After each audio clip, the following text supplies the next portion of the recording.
is October 19th and Saturday morning. What I'm going to do is go out to that same place where I did the big oil jubilee and got my fly rod. There's a little pond back there. I've seen it on the map, on the satellite map. Can't see it from the road. I don't think anyone's probably ever been there, hardly. Just some cows. But going to go out there and try to fish it and see what happens. And just enjoy this beautiful day. It's been raining this morning, but I think it'll break up and hopefully the sun will come out. And oh yeah, I got my camera with me. Try to take some pictures. So that would be awesome. Just kind of making this recording so I can look at it years from now. Remember what it was like to be young and have a day off and go do some fun things instead of sitting in the house.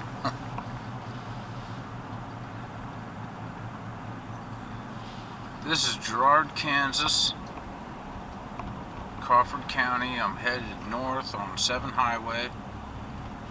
Right up here on the right is what they call the square, the old courthouse.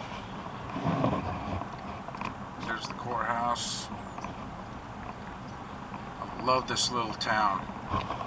It's an awesome little town. Pretty nice people. As far as I know, everybody seems good to go. And just wanted to show you one of the nicest little small towns in Kansas.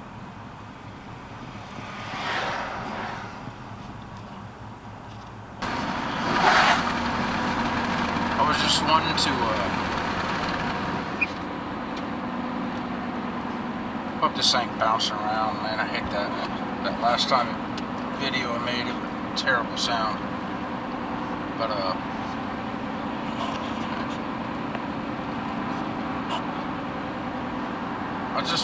I was trying to think of something to talk about on the way out here. I'm still headed north on 7. And something interesting I'd like to share about this place. I've been into a lot of woods. I've been hunting for 30 years.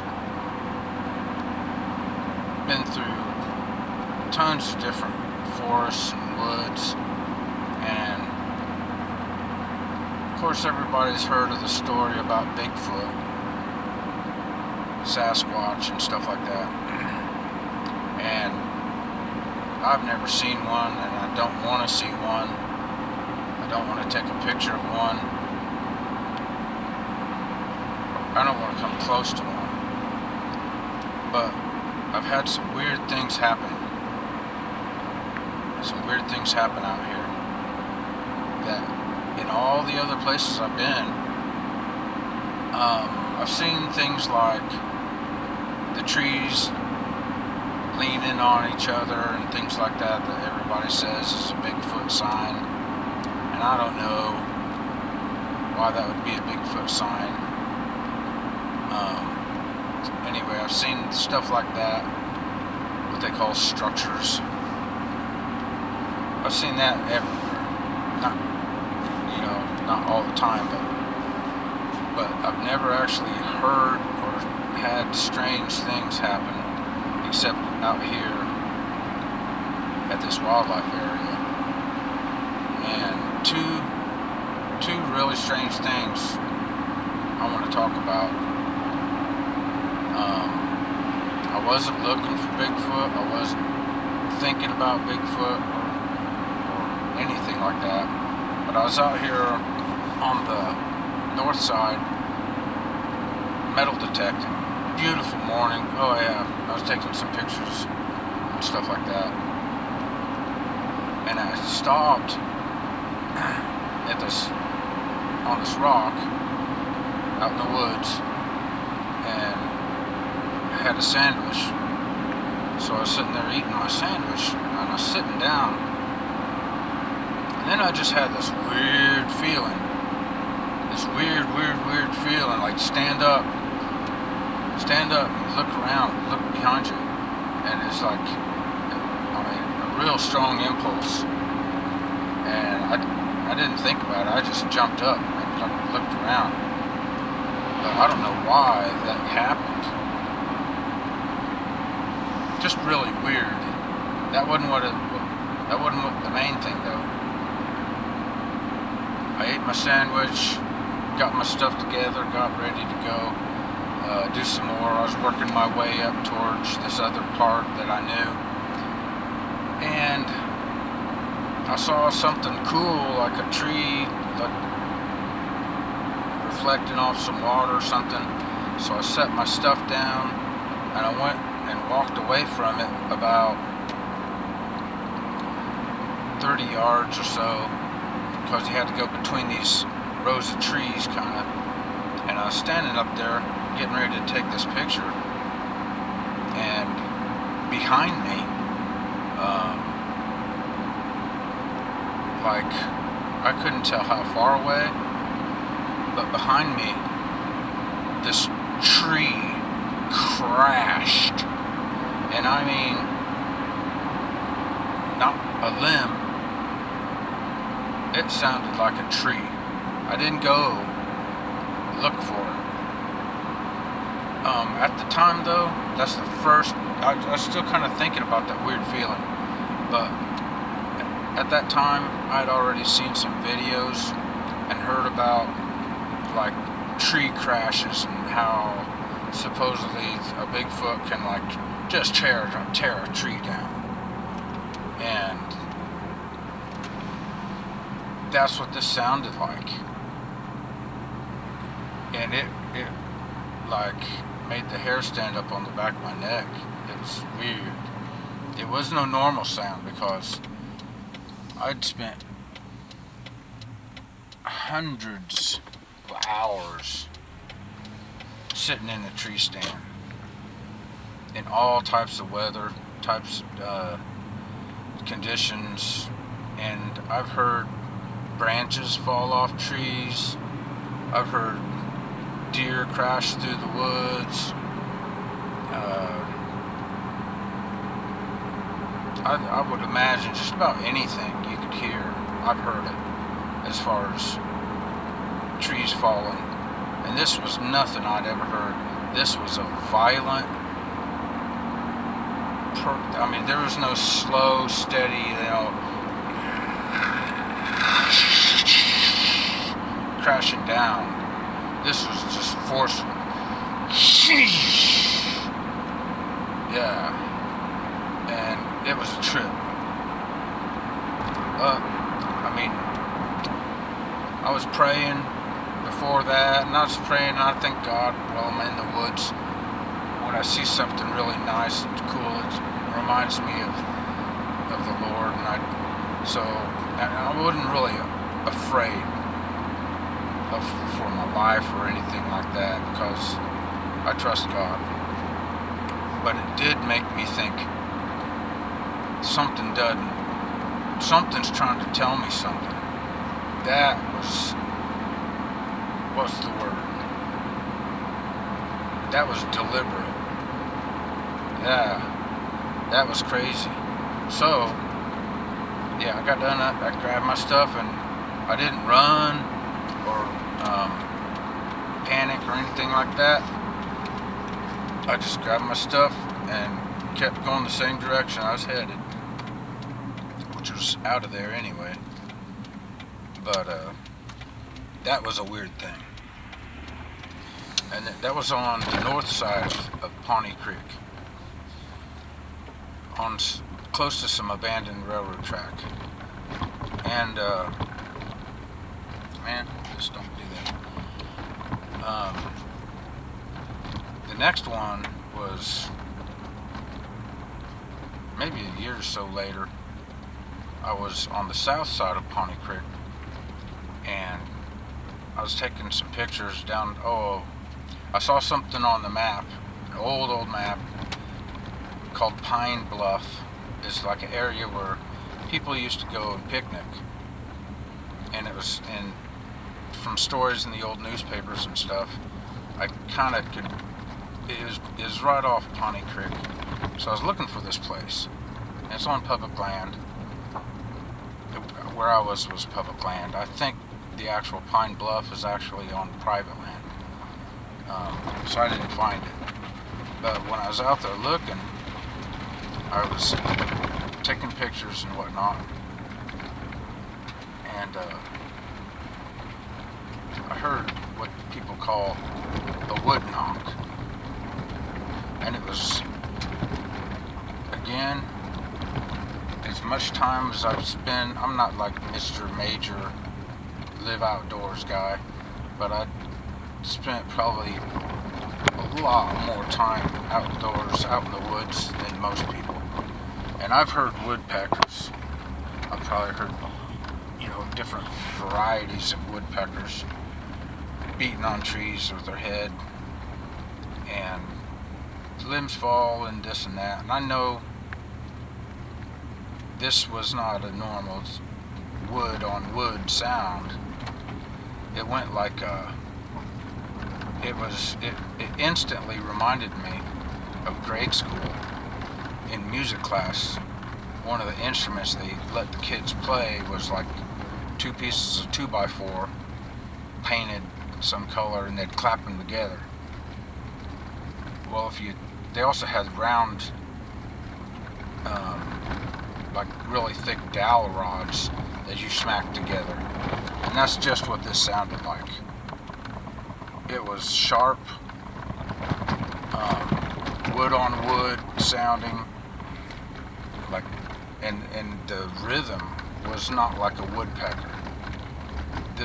It was 2 beats, a sharp pause, 2 beats, sharp pause, 2 beats. I think it did it 5 times. It's like da da da da da da da da da da, and it was almost like an alarm, like a warning, maybe to another Bigfoot, or maybe they were trying to communicate me with a warning. I don't know. But it was definitely what you call a wood knock, and it was definitely out of place. It wasn't a normal sound you hear out there or anywhere. Again, I didn't see anything.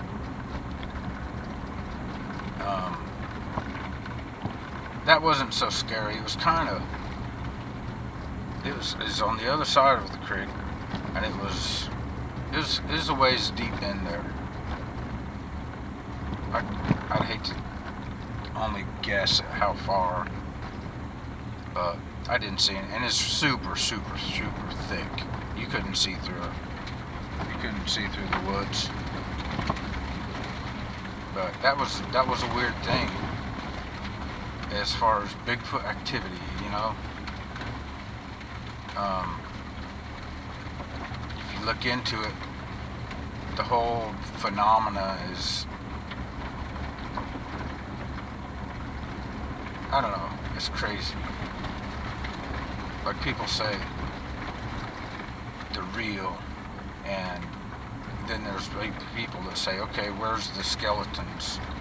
Where's, if they eat so many deer, I mean, if they're all over America and they're huge, then they certainly have to eat. So if they survive, if they're mammals or whatever, carnivores, and they eat deer, like people say they've seen Bigfoot dragging a deer off, what do they do with all that deer? What do they do with all the bones? The hide. You think surely they don't have landfills and whatnot for Bigfoot.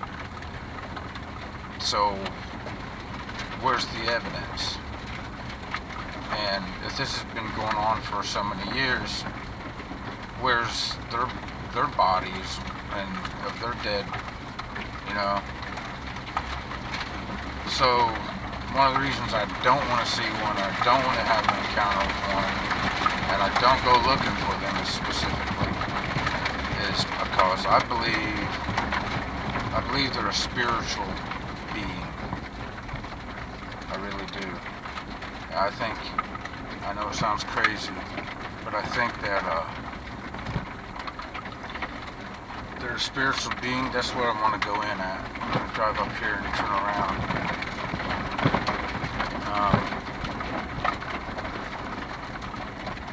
I think they can manifest themselves in a physical body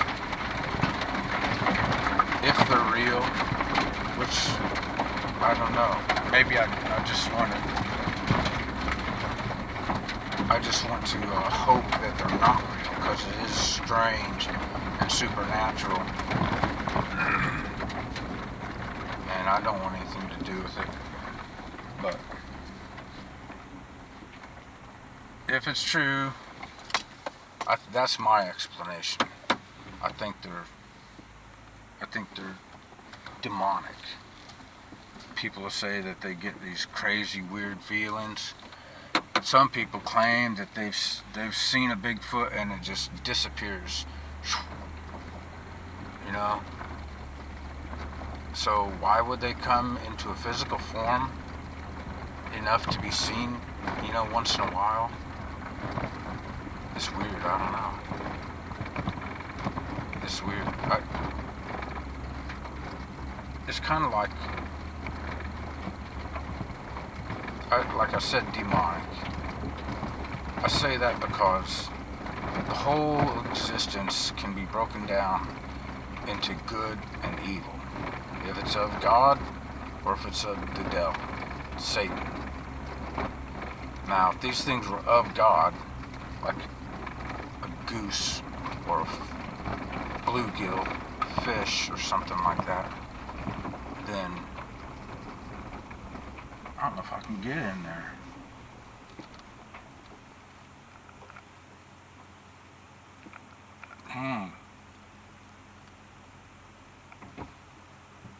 They got the shoulder messed up. I don't want to get stuck. Plan B. Okay, well,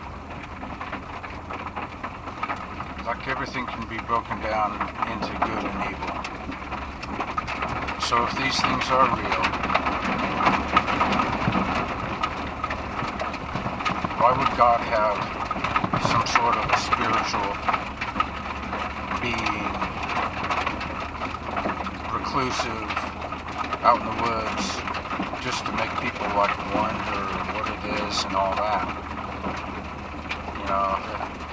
It's kind of crazy. I think I'll just park on the side of the road.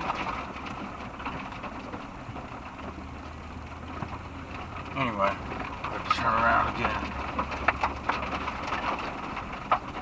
That's my thoughts on it. And my personal belief goes along the same way with aliens. People think,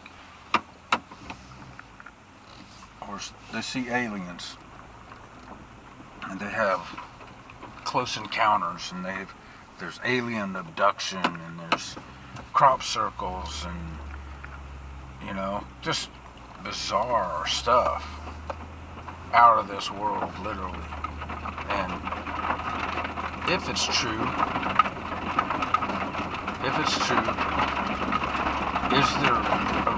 is there really some sort of a outer space species of people, right, that come to Earth for some, observation or something? I don't know, man. But would the devil do something like that? Thanks to God, I don't know the devil.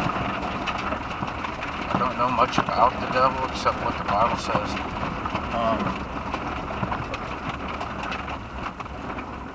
But from what I know, the devil deceives people, and that'd be a good. Let's see if I can do this without getting stuck. Man, how soft is that?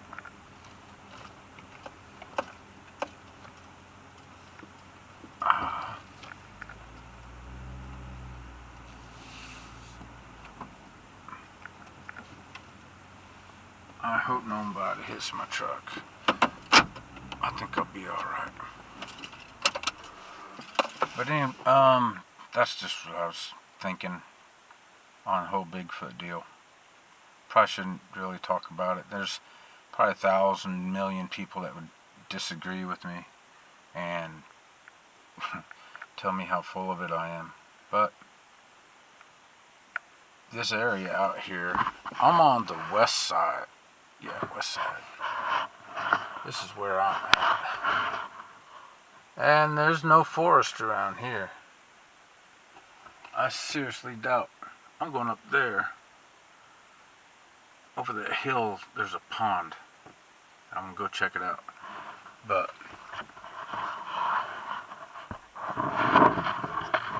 pretty crazy about the Bigfoot thing. I didn't have nothing else to talk about. I was trying to think of a funny story, but I couldn't think of anything right now.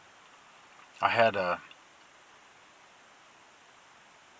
bird dog I used to hunt out here looking for quail, and one day a deer jumped up and he ran off, and I had a bell on his collar and he just like disappeared, and I yelled and everything and shot my shotgun up in the air, and he just took off after that deer. And I walked this isn't funny, but I walked for about 30 or 40 minutes, and I thought that dog was gone.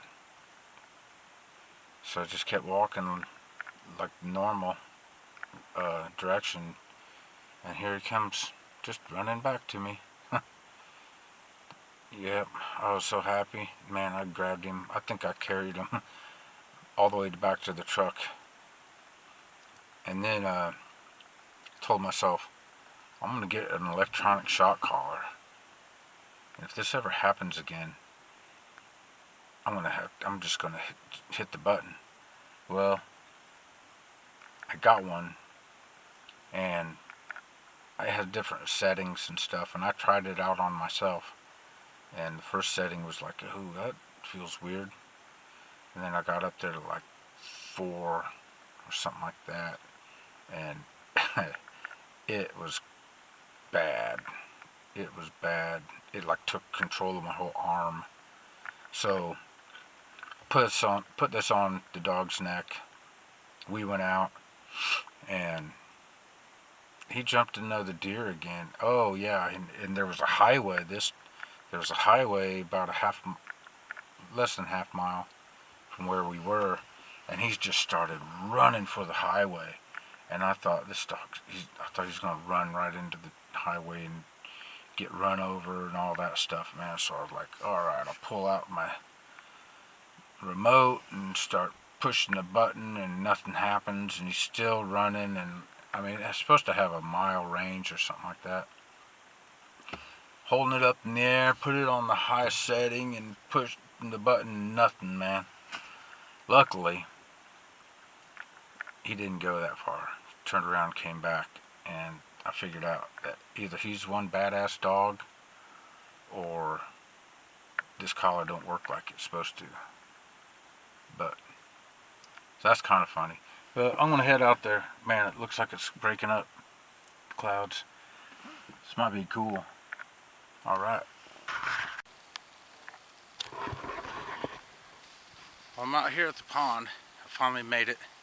The truck's like way over there somewhere on the road, and this is it. It's raining a little bit, and I'm going to try to fly fish, maybe set this thing up somewhere. Let's see if I can watch myself.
That's what always happens.